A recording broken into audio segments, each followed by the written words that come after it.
хаашаа орж гардгийг нь бас ер нь бол манай хөлбөмбөг сонирхдаг одоо холбоонд байдаг хүмүүст бол маш сайн мэдж байгаа.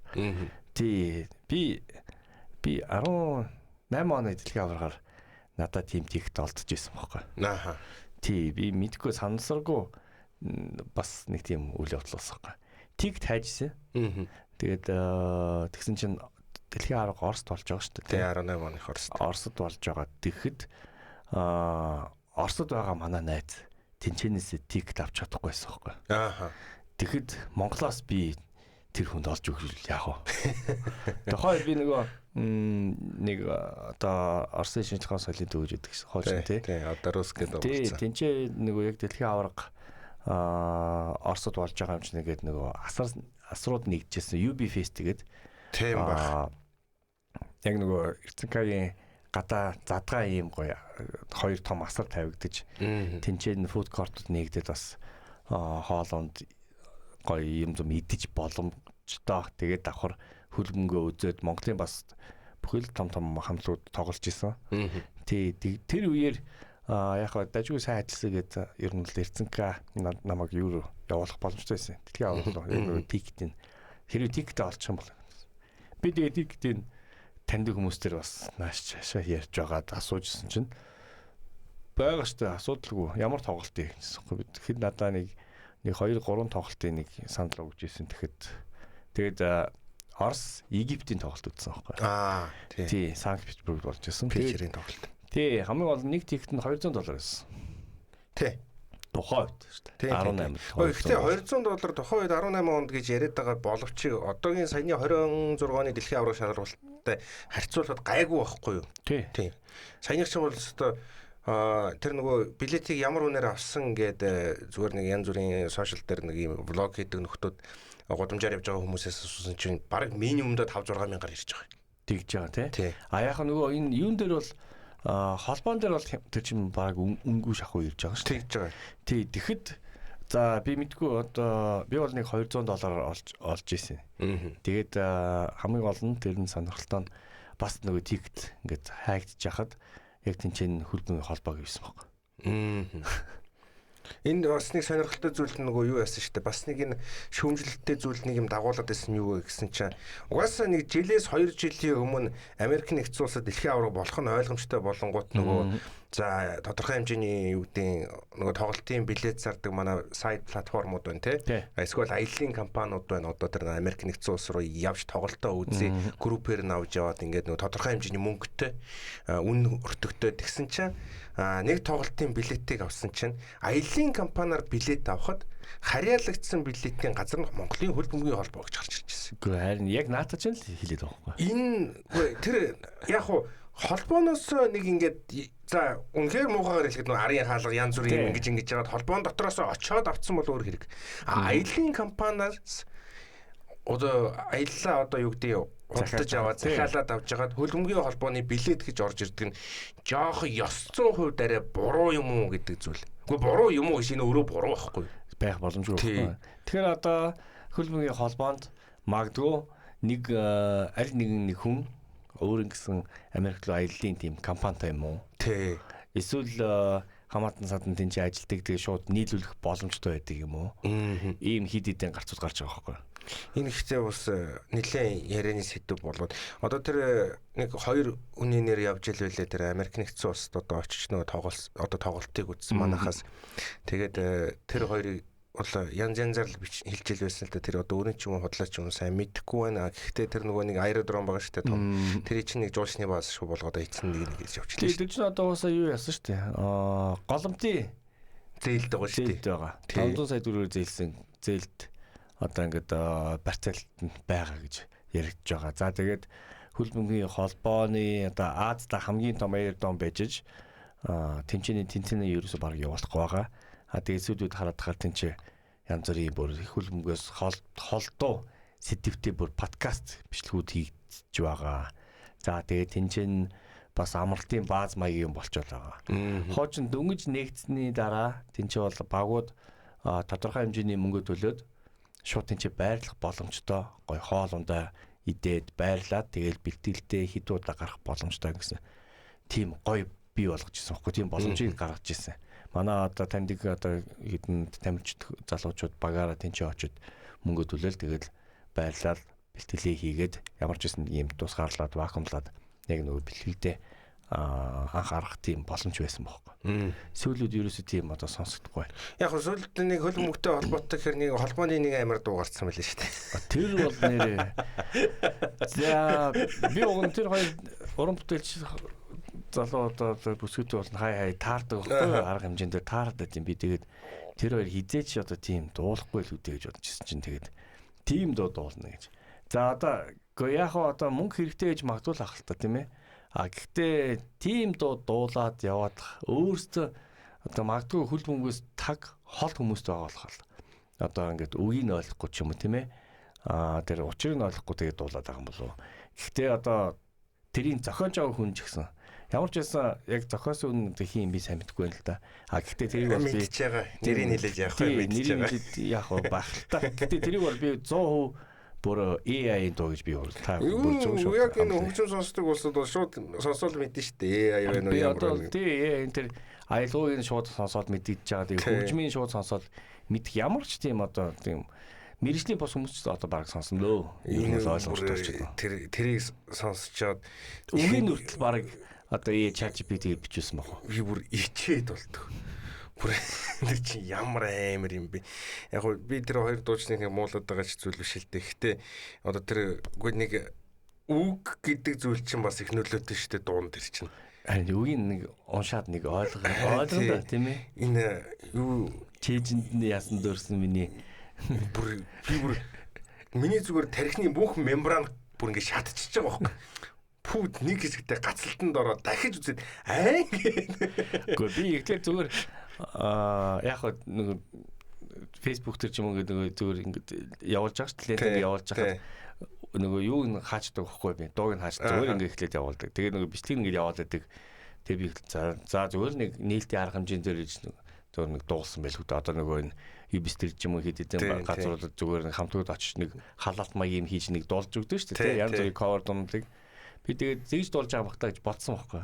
Тэгсэн чинь манай нэг хөл бөмбөг тоглолтог хэдэн тамирчид пост хийгээд за би энэ эдийг алаа шүү. За би өгчий л да эсвэл тиймэрхүү нэг тийм одоо нэг хошоошин тийм постууд ингээд хийгдсэн байхгүй юу тэрийг шеэрлээд би тэгээд за энэ одоо яг юу болохоо хэлж удаа ингээд ороос сонсон чи ихтэд би өөртөө итгээгүй байхгүй. За алиж та үгүй байлгүй тэгээд яг чиний хэлснээр дахиад нэг сонсон чинь за яалчгүй явахгүй нөө одоо яасан болоо гэж бас бодогдоод нэр үнэхээр гэхдээ айгу муухай лээ тэр бол нэр яалч шутсан яг нэг юм дэлхийн аваргаар яг хөө Монгол дуунууд бол хөл бөмбөгтэй холбоотой дуунууд гардаг нөгөө баяр цэнгэл нэг дуу гаргаж ирсэн за тэгээд нөгөө яг хөл бөмбөгтэй холбоотой хэдэн дуунууд байгаа шүү дээ тий хөл бөмбөгтэй холбоотой дунд болоо дөөлөн шүү дээ тийм дөөлөн хоёрыг бас маш гоё тухайд бол гоё дуу байсан би бол бүх Монголд ийм одоо оюутан тэгээд сурагчд хоорондоо ингэж өрсөлдөж байгаа охтууд ч гэсэн өрсөлдөж маш том өрсөлдөөнтэй тэмцээн байсан. Тэрнээс гарч одоо хүмүүст олон бас мундаг тамирчид гарч ирсэн манай Монголын одоо тий дээдлигд. Тэрийг харахаар бас аюу гоё юмсан. За тэгээд одоо ингэж дэлхийн аварга дууслаа. За дуусаагүй үед ингэж дэлхийн аварга явж байхад хамгийн ихэнд бол хамгийн юута ноцтой мэдээ эсвэл хамгийн зөв мэдээ хамгийн яг нөгөө хөл бөмбөгтэй ойрхон мэдээг бол мэдээж хөл бөмбөгийн холбоо Монголын хөл бөмбөгийн холбоо мэдээ гарах хэрэгтэй байдаг бах тий. Тэгсэн чинь энэ жилийн дэлхийн аваргаар одоо ямар ч нэг одоо контент ч юм уу подкаст ч юм уу юу ч хийгээгүй. Нэг ч бүр пост ч бараг ороогүй харагдаад байгаа байхгүй. Яг уу энийг нөгөө хувийн хэмжлүүд нь ч гэдэм үү одоо нөгөө эрх авсан байгууллагууд нь жишээлбэл аваад явцдаг нэг тийм соёл тогтцоод байгаа. Гэхдээ тэр буруу биш зөв гэж би ерөөхдөө харж байгаа. Яг уу манай нөхцөл байдал дээр бол тэр нөгөө олон телевиз сувг байгаа ч гэсэн нөгөө бүгдээрээ тусдаа эрх аваад ч юм уу үзүүлэх хэрэггүй нэг эрхэл хувааж нэг эрхийн төлөө нэг хідэн телевиз хоорондоо үзэж байгаа шүү дээ. Тэнгүүтээ тэр нэг бүтэн зохион байгуулалтанд орчхоор яг одоо юу гэдэг тайлбарлагч нар нь ч одоо нэг адилхан за тэгээд ингээд угаасаа нэг олон тайлбарлагч бас байгаа биш дээ. Тийм манай дээр нэг цөөхөд байгаа шүү дээ. Арай нэг бас нэг жоохон мэддэг тий. Тэгэнгүүт одоо Америкт болж байгаа тоглолтуудыг аваад за CBS бол ерөөхдөө бол энэ дэлхийн аваргаар ажиллаагүй. Гэхдээ Fox ч юм уу тий бусад одоо тэр одоо барууны телевизүүдийг ингээд аваад үзсэнгүүд за Анри Златан гэсэн нэг хоёр дуу гарч ирлээ. За Томас Мюллер хинтээ байлаад байс босныг гарч ирж байгаа. Каргер. Тий Wayne Rooney тэ чин Майка Ричардс ингээд орж ирээд гээд ингээд нөгөө тусдаа нэг юм одоо бүрэлдэхүүнтэй ингээд гол нь энэ нэг гоё юм нь юу гэхээр нөгөө лежендүүд буюу одоо нөгөө бүр ингээ хөл бөмбөгийн томоохон одоо домгуудын харж байгаа өнцөг ямар байна. Зарим дээр нь бол зүгээр ингээ нөгөө дундаж тоглогч байсан хүмүүс хүртэл ингээд өөр өөрсдийнхөө өнцгийг ингээд тусгаад ингээд маш олон одоо юу гэдэг өнцгөөс одоо тэр нэг тоглолтын талаар тайлбарыг янз бүрээр сонсох боломжтой байгаа байхгүй. Манайд бол тэрэнгүүд угаасаа яг тэр боломжийн чир байгаа билээ. Яг ингээд хөл бөмбөгийн тайлбарлагч нар угаасаа топууд нь л цуглаад одоо юу яаж байгаа шүү дээ. Одоо энэ зохион байгуулалтанд орж байгаа. Тэр ингээд тайлбарлан за тэгээд өөр сууг руу сольсон ч гэсэн тэднийхэн тайлбарыг сонсно. Яг нэг хэдхэн суугаар явсан 4 үлээ 3 суугаар явсан санагдаж байна. Тэгэл тэр 4 суугийн дотор явж байгаа ядаж нэг юм нэг суугийн солингууд нэг өөр өнцөг гарч ирчих юм уу тийм байхгүй яг дөрүл яг нэг зүйлийг гаргаад ирсэн болохоор энэ жилийн дэлхийн аваргаар нэг 3 хүн ерөөсөө харагдаагүй тийм ээ 3 баха би миний одоо бодож байгаа бол би бол оюутгаас гоё гарч ирээсээ бас тухайд өөрийнхөө юугаараа бас сошиал платформороо ганц хоёр мэдээлэл өгөөч гэж дотроос бодож исэн. За тэгээд Нанжид бас тий нэр нь хэцүүлтэй одоо яг нэр нь хэцүү байсан ч гэсэн бас Испани ялангуяа одоо Испани төрүүллээ. Тэгээд Испани одоо ямар тийм мэрэгчлээ байхгүй. Тэгэхээр бас Нанжидыг харж байлаа. За тэгээд бас амраа байгаа тий. Синийг амраа бас байгаа. Спорт амраа гэж байна. За энэ гурав бас тайлбарлагч ядаж нэг өөрийнхөө одоо сошиал платформ дээр юм зам хийх юм бол бас хүмүүст өөр нэг үнцэг харж бас үзэх байхгүй юу. Харин нэг өөрөөр сая хөрхийн уг нь бол бацааг бол бас битүү нүтлээ шүү дээ хүмүүст. Одоо болооч юм уу те.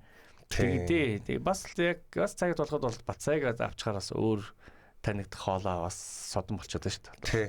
Нөгөө юу л бол шөмжлээд байгаа шалтгаан нөгөө ямар од мөндөр байгаа шүү дээ л гэж хэлж. Тий, яг хоо тэгж л байгаа. Одоо нөгөө хөл бөмбөгийн шигшээ баг тайлбарлаж ирсэн аа тэр улсынхын талаар яриад явчих чинь. Хөл бөмбөгөө тайлбарлаач гэдэг талаас жоохон шөмжлөлттэй зүйлүүд харагдаж ийн лээ. Тэгээд тэр ч яг хоо тэгээд тэр хувь хүний одоо тэр нөгөө тайлбарлагчдын өөр өөрсдийн гэсэн бас нөгөө тийм онцлог байна, ур чадвар юу гэдэг нь тий.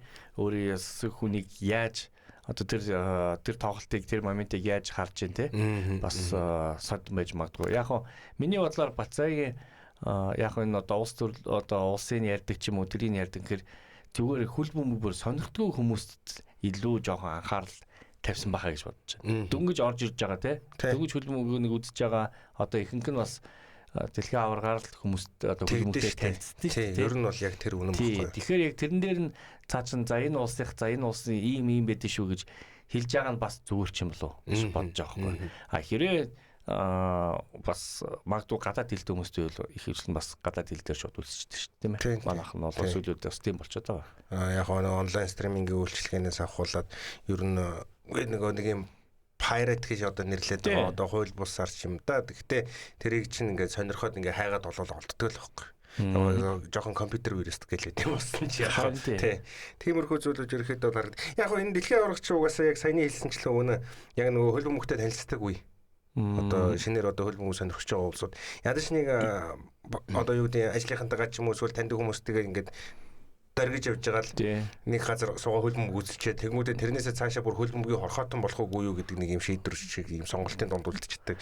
Миний мэдхээр бол ерөөсөө хөл бөмбөг сонирхдаггүй байсан манай одоо 10 жил ч юм уу эсвэл таньдаг ойр дотны зөндөө хүмүүс бол энэ Норвег гэдэг багийн үндсэн дээр бол хөл бөмбөг рүү орчих шиг боллоо гэж би хараад байгаа. Одоо чиний одоо мэддэгдээс бүр илүү наа чин дэлхийн сая одоо ингэ статистикээр бүр гарч ирж байгаа.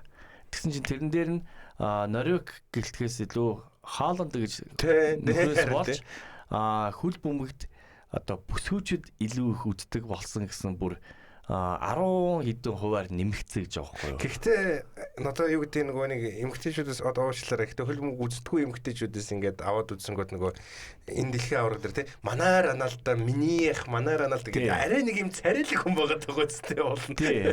Яг хооч бол тэгж ярьдаг лээс тий. Гэхдээ одоо бол тийм Хааланд яг хүмүүст бас гайхаад байгаа. Яг юугаар ингэж хүмүүстийг татаад байна ингээд нэг яг одоо ч одоо тэгэл одоо орчин цагийн үед дутагдж байгаа юм гэхээр одоо сүүлүүд нэг яриад байдаг чинь ирчүүд нэг хитрхи юм зөөлөн болоод байна. Хитрхи юм нялуун болоод байна. Тийм чихэрлэг болоод байна гэж ярьдаг тийм. Тэрнээс нь эсрэг одоо Хааланд ч ер нь бол бас викенд гэж явж байгаа тийм. Яг Вайкинг төрөлтэй байгаа. Викенд явж байгаа тийм. Үсээ бас тайхгүй. Үсээ тайхгүй өндөр бас нэг жоохон тийм тоглолтын дээр нэршүүд юм яг одоо хүчний тоглолтууд үзүүлдэг болохоор тэрүүгээр илүү анхаарлыг татчих байгаа гэж бас бодож байгаа. Одоо бас дэлхийд манай хүн амтлаг яагаад бас бууцсан гэж бас яг тэрний дагуу бас хүмүүст ярьд юм билээ. Яг тэгвэл тухайн үед битүү одоо K-pop байлаа. Битүү бүх одоо амьд хөгжмийн хамтууд нь дандаа юм нэг жоохон тийм охинлог байсан гэж ярьж. Ер нь нэг юм юу ярьсан шүү дээ. Метал хөгжим хэм үү одоо фольклор, рок хөгжим юм л та. Унтсан байсан үед дээр нь буцаад амьд хөгжмийг нөгөө ингэж амьд одоо юу гэдэг нэг юм сэхэн дээр нэг юм цахилгаанаар юу яадаг шүү, цээжин дээр дардсан шүү. Тэр шиг л юм болчлоо гэж ярьж байна. Одоо ингэж нэг сахалтаа урд устай иржүүлээд тийм хоочны дайч шиг ингэж харагдажсэн. Тэр нь ингэж бас хүний анхаарлыг татсан байхгүй. Тэр шиг адилхан одоо Хооланд бол бас бүсгүүчдийг хөлбөмбөгөөрөө авчирсан бас томоохон нэг гишүүн боллоо. Тэгэлээ. За бас давхар нөгөө хин Капо Вердегийн Вазини бас авчирсан байгаа. Одоо энийг нөгөө өчигдөр хоёулаа 12 одоо тэр нөгөө онцлог мөчөөд гэж ярьж байгаад ирэхэд ингээд дууссан шүү дээ. Яг дуусгаагүй юм л та. Тэнгүүтээ энэ дээр нэг юм байгаа байхгүй вирустай юм төөхүүд гэж байгаа юм. Бүр ингээд нөгөө айгүй хурдтай тархсан энэ дэлхийн авраг. Тэнгүүт энэ дээр Вазинигийн нэр орж ирж байгаа. Дараагийн тэр том асуудал нь юу гэхээр Трампын нөгөө дуудлага орж ирж байгаа. Тэгээ төгсгөлд нь болоод ирсэн чинь нөгөө Ван доторх Ямал вирус болсон түүхүүд дээр одоо яг дэлхийн авраг ямар байх вэ гэдэг Кабо Верде улсын 40 настай хаалгач Вазиня. Дэлхийд баяр алдартай бол сошиал сүлжээг эн чинь өдрөөс өдөрт ингээд саяар нэмэгдэж яваад байна. Тэгэхээр чинь хамгийн их одоо дагагчтай болсон Вазини байгаа. Араас нь Хооланд болсон. Тий. За тэгээд эхний нэг 10-т бол Неймар, за Месси, Ламин Ямал, Олисе хэд хэдэн хүмүүс байсан. Яг эхний хоёрт бол ялчгүй энэ дэлхийн аваргаар бас гялалцсан одоо Вазиниа гэдэг хоёр байл та. Тэгээд бас дэлхийн аваргын бэлэгдлийн багтлаа шүү дээ. Тийм. Вазиниа багтахаас өөр аргагүй. Кабо Верде гэдэг улс бол Португалаар ярьдаг санагдаж байна. Португалийн колони байсан улс яг энэ Африкийн зүүн баруун хойгд байдаг нэг жижиг улс байгаа. Нэг жижигхэн нэг цэг байгаа байхгүй. Тэгээд бүр гошин хүмүүс нь энэ чинь Капо Верде шүү гэж Андорро акц нэг зүгээр нэг цэг. Тэгээд гол нь эн чинь бас нөгөө давхар дэлхийн авраг дээр гайгүй тоглолцсноор одоо юу гэдэг нөгөө нэг тийм дэлхийн аврагт оролцсон гэж мөнгө авахаасаа илүүтэйгээр нөгөө аялал жуулчлалынхаа айгүй том сурталчилгаа болгоцсон. Тий. Энд чинь нөгөө далайн эрэхтэй угаасаа тойрсон одоо далаа байгаа юм чинь нөгөө одоо пляж гэж одоо бид нар ярьдэн шүү дээ. Одоо бичлээ шүү дээ. Харин тиймэрхүү одоо зүйл байгаа. Тэгээд үүнээс гадна бас нөгөө яг хуу Португал хоол моол энэ тэр гэдэг зүгээс ингээд аваад үзсэнгүүд ер нь бол бас тийм хоолны соёл муутай гэж хэлэхгүй. Ер нь давгүй энэ нөгөө загас магсаа их гой гараа. Одоо бид нарын мэддэг Британий fish and chips, Англи fish and chips гэдэг чинь ерөөхдөө бол Португалаас гаралтай гэж бодоод үзэхээр хоолны бас соёл дээр ямар уу. За тэгээд дэлхийн аваргын дараа бас Кабо Вердег зорих хүмүүсийн тоо бол нэлээд нэмэгдсэн. Одоо бүр нэмэгдэхтэй зарим хүмүүс одоо тэр нөгөө Реал Бетис руу явах гэж байна гэдэг шүүмийн дагуу онгоцны буудлын дээр ингээд хүлээгээд анаа зогсож ирсэн гэж ярьж байгаа. Одоо тэгэхээр за манай Монголын одоо нэг бас алдартай хэд аялагч нар байгаа шүү дээ. Тэдний нэг нь адужээ бас очсон гэж магадгүй тийм ээ. Гоё хүлээж лээ. Одоо магадгүй бас ганхуу ах чинь хөлмөг бас дуртай шүү дээ тийм. Хүүхдтэйгээ сая дэлхийн аврал дээр Японыг үзээд ирсэн байх шиг байна. Тэгэхээр тэр юуны тикт нь хаанаас олцсон болов? Манай мөнгөтэй тийм мөнгөтэй холбоо гэхгүй. Японоос боос нь олчихно гэж. Элчин сайдаас нөхчихөл үү. За тэгээд тэрний Вазинигийн араас гэсэн чинь Дональд Трампын дуудлага. FIFA-гийн дүрэн төртөл нөлөөлсөн. Америкийн нэгдсэн улсын ерөнхийлөгч дэлхийн хөлбөмбөгийн холбоо руу залгаж за тэр нь 4-д хүртэл нөлөөлж чадлаа. За нэг дуудлагаар Фаларын балагууны улаан картыг бол цоцлуулсан. За тэр одоо Бельги Америк нэгдсэн улсын тоглолт байсан. За ерөнхийдөө бол Америк нэгдсэн улсын эсрэг дэлхий гэсэн тоглолт байх шиг болно лээ. Шудраг ёс хаана тогтох вэ гэдэг зүйл төр. Хэдийгээр Америк нэгдсэн улс энэ жилийн дэлхийн аварга дээр сайн үдсэн гэвэл сайн үдсэн. Ер нь нэлээд сайн тоглолттой байсан. За энийг бол би бол Америкийн хөл бөмбөгөнд сайжирсан гэхээс илүүтэйгээр Маурисио Почичиньо гэдэг дасгалж урагчтай илүү холбож ялмаар байна. За тэгээд ялчгүй улаан хуудас ерөөхдөө бол авсан байгаа. За тэр улаан хуудасыг гэхдээ тэр хийж бас их хоёр талаар тайлбарлаад ирсэн юм аа. Одоо яг тэр алдааг ингээд харангууд одоо тэр яг тэр контакт хийсэн моментыг улаан хуудас гэж өгөх боломжтой гэсэн. Ерөөхдөө тэрний өмнө бас нөгөө нэг алдаа гарцсан байсан болохоор тэрийг ягаад зогсоогоогүй юм бэ? Энэ тэгэхээр яг нөгөө технически бол одоо картны алдаа бас болох боломжгүй шүү дээ юм уу. Төрүүлээд хэрэг тэнцээ нүлээсэн бол энэ угаасаа байх боломжгүй байсан тий. Тиймэрхүү байдлаар нь бас ерөөс нь харж ирсэн. Тэгээд бас Paradise нөгөө сая улаан хуудасыг өгсөн тэрийг бас боловсон гэсэн. Тийм мэдэл явж байгаа. За тэгэл нөгөө Аргентиныг дэлхийн аварга болгож яхад нь яг тоглолтын өмнө яагаад одоо ийм юм боллоо гэсэн тийм янз бүрийн ярианууд тархаад байгаа шүү дээ. Тийм. Тэгсэн чинь хамгийн том магадлал нь юу нас болсон гэхээр нөгөө яг хагас шигшээ дээр тоглоод дууссан дараа нөгөө плакатуудаа барьсан шүү дээ. Яг нөгөө ямар арал манах вэ гэдэг. Нөгөө Фалкландын арал. Тийм Фалкландын арал манах шүү. Яг тэрнээс болоод ер нь бол дэлхийн амар том одоо Аргентины хөлбөмбөгийн холбоо амар том бан авах магадaltaй бараг хэдэн жилээр нь тоглохгүй гэсэн нэг тийм шүм тархаад байгаа байхгүй.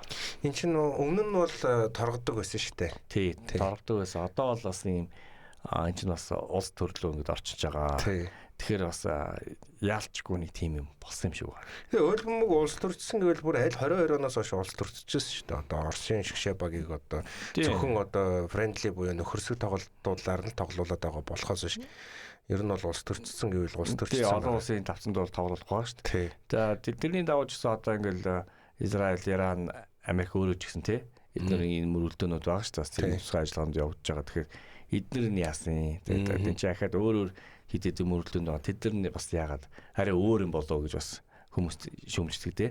За тэгээд спортоос ингээд гадуурлахаар хүмүүс бас ярьдаг магадгүй нэг ухаардаг ч юм уу тийм болдог. Тэрнээсээ ингээд гадуурлахаар харин ч илүү эсрэгээрээ хүмүүсийг илүү гадуурхлаа гэсэн тийм одоо шүүмж болоод байдаг байхгүй. Бүр илүү тийм болж байгаа. Тэгэхээр яг одоо сүүлийн үед бол за гимнастик байсан тий. Гимнастик хэд хэдэн төрлүүд бол дэлхийн аврагт бол ингээд орох боломжтой гэсэн нэг юунууд. Тий, Оросынхтэр орох боломжтой болсон. Тэгээд насан туршид өсвөрийн насны дэлхийн аврагт оролцох боломжтой гэсэн хөлбөмбөгээр бол.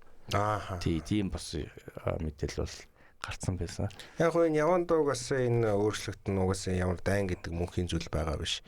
Мөргөлдөөн гэдэг зүйл мөнхийн зүйл байгаа биш. Аль нэгнийх нь хожигдлоор юм эсвэл хийлцээрээр дуустгаараа дуусна. Тэр үед бол дууссаны дараа бол арай өөр юм яригдах баг. Гэхдээ яаж энэ жилийн одоо дэлхийн аврагтай холбоотойгоор яг Аргентин дээр бол угаасаа тоглолтын өмнө нь угаасаа Англи Аргентин гэж яриад эхлэхэд хамгийн ихэлж нөгөө бурхны гар юм уу эсвэл тэр нөгөө хараал мараал гэж янз бүрийн юм яригдаад за тэр үед угаасаа Аргентин Английн үед бол нөгөө асуудалтай газар нутаг байгаа. За энэ дээр ямар нэгэн одоо провок хийхгүй шүү. Одоо нэгнийгээ өдөө хатахгүй шүү гэдэг зүйлээ FIFA-гийн зүйлээс хэлсэн үү гэвэл хэлсэн. Тоглолтын турш бол ямар нэгэн байдлаар тийм провок ороогүй.